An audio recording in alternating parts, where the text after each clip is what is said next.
जब बिल्कुल हरी-भरी एकदम ताज़ा मेथी आए तो इस रेसिपी को ज़रूर ट्राई कीजिएगा। तो इसके लिए 1 गड्डी मैंने मेथी ली है और इसे बिल्कुल बढ़िया से पहले साफ़ कर लेते हैं। साफ़ हमें किस तरीके से करनी है, यदि हमें आलू मेथी की भुजी बनानी है तो इतनी डंडी निकालने की ज़रूरत नहीं होती है।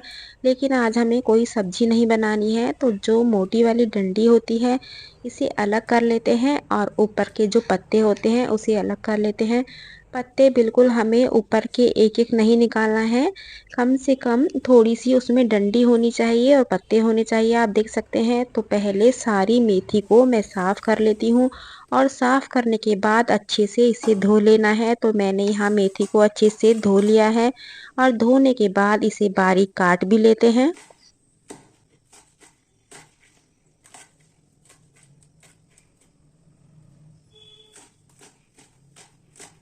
जब भी मेथी को आप धोएँ तो उसे काटने से पहले धोइएगा, बाद में हमें नहीं धोना है।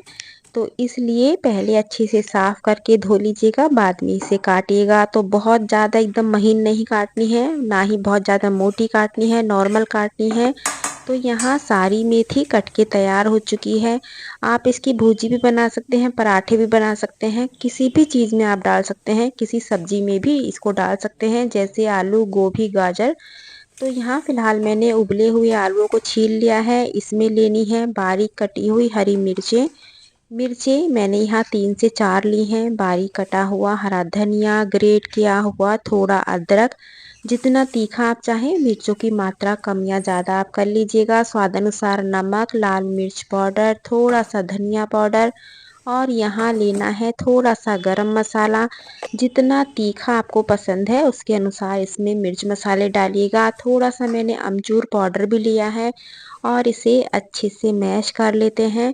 इसमें मोटी-मोटी गुठली नहीं होनी चाहिए, थोड़ा बारीक तरीके से इसको मैश कीजिएगा और इसे हमें कद्दूकस भी नहीं करना है। कद्दूकस करोगे उतनी मज़ेदारी नहीं आएगी, तो इसलिए हाथों से या कोई मैशर हो उससे इसको अच्छे से मिक्स कर लीजिएगा। तो इसे अभी हम साइड में रखते हैं और यहाँ लेना है मक्का का आटा। इसे आप मक्का के आटे से भी बना सकते हैं और बाजरे के आटे से भी बना सकते हैं।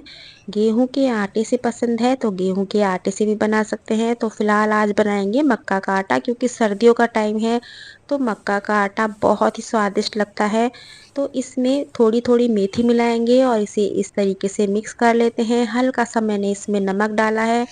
मेथी कम या ज़्यादा अपने अनुसार आप डाल सकते हैं। मैं लेकिन थोड़ा ज़्यादा ही मेथी डालूँगी, क्योंकि बहुत स्वादिष्ट लगता है मेथी डाल के। थोड़ा पानी मिला के इसका एक आटा लगा लेते हैं। जैसे हम मक्का की रोटी बनाते हैं, ठीक उसी तरीके से इस आटे को मसल के हमें तैयार करना है।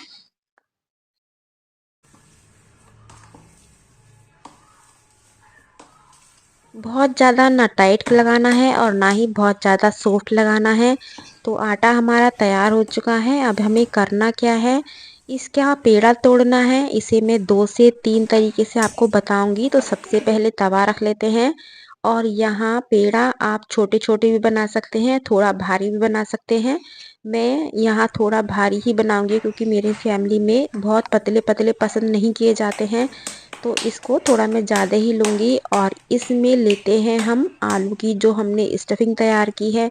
अभी तक क्या-क्या है, आपने गेहूँ का आटा तैयार करके आलू के पराठे बनाए हैं, लेकिन मेथी डाल के इस तरीके से मक्का के पराठे बनाइए, बहुत ही गज़ब के बनते हैं। और इसे मैं आपको 2 तरीके से बताऊँगी, तो जो भी आपको पसंद है वो आप बनाइएगा। दोनों ही बहुत ही स्वादिष्ट बनते हैं। आलू की आपको कंजूसी नहीं करनी है, अच्छे से भरना है। आपका पराठा बिल्कुल भी नहीं फटेगा और बहुत ही स्वादिष्ट बनेगा। तो इसे हथेली पे इस तरीके से थोड़ा बड़ा कर लेते हैं और हाथों से यदि बढ़ा सकते हो तो हाथों से बढ़ा लीजिएगा। प्रैक्टिस नहीं है तो चकले पे हल्का सा सूखा आटा लगा के इसको बड़ा कर लीजिएगा। दोनों ही तरीके से बन जाएगा, लेकिन बेलन से नहीं करना है, बेलन से नहीं बनेगा, हाथों से ही बनेगा।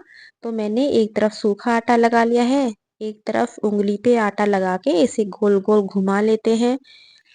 बहुत ज़्यादा एकदम टाइट हाथों से नहीं लगाना है, क्योंकि आलू निकलने का डर रहेगा, क्योंकि फट जाएगा यदि ज़्यादा ज़ोर से हाथ मारोगे। आराम-आराम से इसको गोल-गोल घुमाना है, तो आपकी आलू की जो स्टफिंग है बाहर नहीं निकलेगी।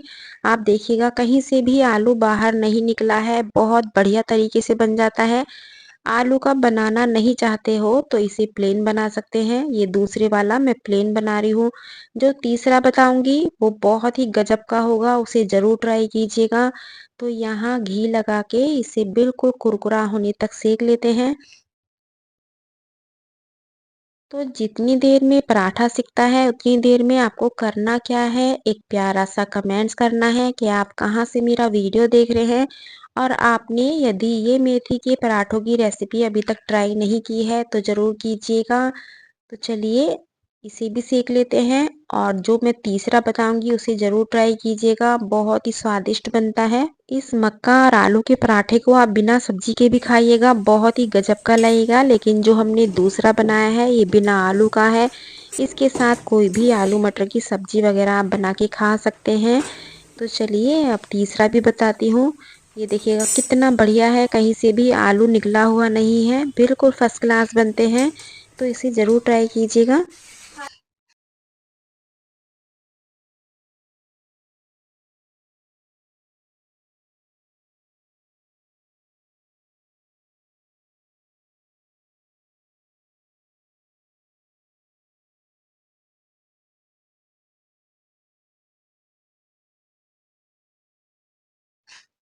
यहाँ लिए हैं मैंने 2 पेड़े, यानी कि आटे की 2 लोई।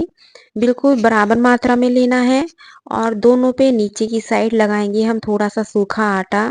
और एक आलू की लोई लेनी है। जितनी आटे की ली थी उतनी ही हमें आलू की लेनी है, और इसके ऊपर रखने के बाद जो दूसरा पेड़ा है उसे इस तरीके से रखेंगे। और इसे बनाते टाइम आपको किस बात का ध्यान रखना है, आलू बिल्कुल भी बाहर नहीं निकलना चाहिए। और उसके लिए हमें करना क्या है, इसे हाथों में लेके और ये जो आटा है दोनों को जॉइंट करते जाएंगे, एक उंगली से आलू को अंदर की साइड करने के बाद इसे आटे को इस तरीके से जॉइन करेंगे, तो बढ़िया से ही एकदम आलू कवर हो जाता है अंदर की साइड, और बिल्कुल भी नहीं फटेगा। यदि आपका ये आलू बाहर निकल गया और फट गया तो सारा घी अंदर चला जाएगा, और फिर पराठे का मज़ा सारा खराब हो जाएगा। तो इस बात का आपको बहुत ध्यान रखना है कि किनारे बिल्कुल अच्छे से जॉइंट करने हैं। सूखा आटा लगाकर इसे उसी तरीके से हमें घुमाना है। थोड़ा भारी हो जाता है, थोड़ा बड़ा साइज का बनता है ये पराठा, लेकिन बहुत ही गजब का बनता है। एक पराठा खाने के बाद पूरा दिन आप बिल्कुल फिट रहोगे और आपका मन प्रसन्न रहेगा। तो इसलिए इस पराठे को ज़रूर ट्राई कीजिएगा। तो चलिए इसे भी देसी घी लगा के सेक लेते हैं। देसी घी पसंद नहीं है तो तेल से भी सेक सकते हैं।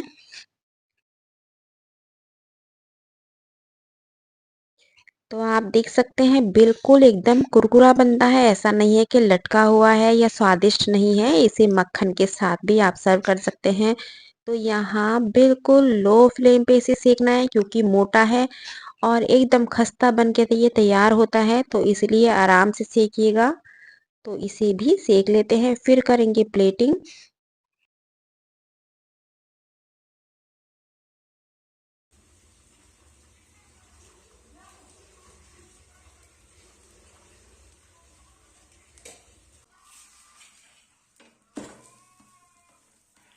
तो यहाँ बढ़िया से पराठा सिक चुका है। इसे आप बिल्कुल एकदम गरमा-गरम चाय के साथ या मक्खन के साथ या फिर ताज़ा मट्ठा या छाछ हो, तो इसको मैं आपको खोल के भी दिखाती हूँ। ये देखिएगा कितना गजब का एकदम सारे में आलू भरा हुआ है। तो फिलहाल इसे मैं खाने वाली हूँ ताज़ा मक्खन के साथ और गरमा-गरम चाय के साथ। तो आपको जैसे भी पसंद है, अचार पसंद है तो अचार ले सकते हैं। तो सच बताइएगा रेसिपी आपको कैसी लगी है, इसे ट्राई करना बिल्कुल मत भूलिएगा, क्योंकि कुछ रेसिपी ऐसी होती हैं भरी सर्दियों में ही स्वादिष्ट लगती हैं। यदि गर्मी में बनाओगे तो बिल्कुल भी अच्छा नहीं लगेगा। तो इसलिए गर्मी आने से पहले ज़रूर ट्राई कीजिएगा। कल फिर मिलती हूँ एक नई रेसिपी के साथ। Thank you.